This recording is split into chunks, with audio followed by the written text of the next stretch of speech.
tell the story of the Carlisle Schools for Indians, we must first take a brief look at the founder, Mr. Richard Henry Pratt. Pratt was an officer in the 10th Cavalry and spent more than 8 years in Indian Territory, where he came in contact with a number of tribes, including the Kiowa, Cheyenne, and Arapaho.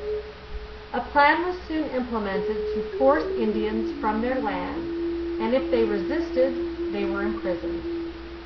In the 1870s, Pratt became interested in civilizing the Indians. This interest was piqued by contact with Quaker missionaries. He stated he wanted to kill the Indian, but save the man. He began experimenting with his new philosophy and later convinced Washington to fund his program. In 1879, Pratt was given permission by the Secretary of the Interior, Carlisle Schools, along with the Secretary of War, George McCrary, to use abandoned military bases in Pennsylvania, more specifically Carlisle Barracks. Now that Pratt had the facility set up, he needed the children to fill them. He spoke with a variety of Indian leaders: Spotted Tail, Two Stripes, White Thunder, Red Cloud, and American Horse. He convinced them to send their children, so had 82 students in the first wave.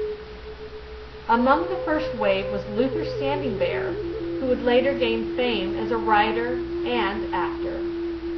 He was a well-known dancer and writer in Buffalo Bill's Wild West show. However, not all fared so well. The first children arrived at Carlisle School in the middle of the night on October 6, 1879. They were greeted by hundreds of townspeople as they made their way to the ex-Army barracks. Unfortunately, though, when they arrived, basic necessities were not provided.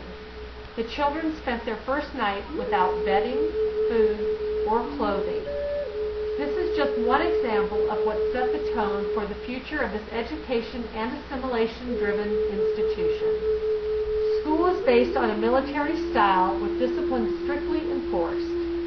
Pratt hired a full staff, and the children were quickly processed and began their indoctrination.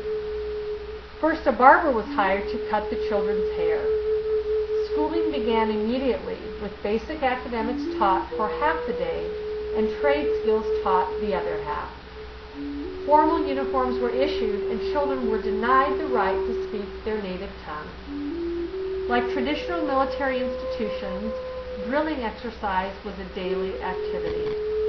These activities served to break them from their native culture and assimilate them into white society and culture. A formal outing system was used, but instead of being allowed to return home for breaks, the children were forced for hire with non-Indian families. This further denied contact with their families and heritage, while providing cheap labor for local communities. This, in Pratt's view, was the ultimate means of acculturation. Pratt was driven with a single-mindedness to see Indians become an imitation of white society. Harsh treatment and the military-like environment continued to deny traditional Indian ways. However, this did not stop more Indian families from sending their children. The original 82 students grew to a yearly average of over 1,000 students. Abuse was the norm, and hundreds of students died. Children were commonly beaten as punishment and suffered from diseases along with emotional, physical, and sexual abuse.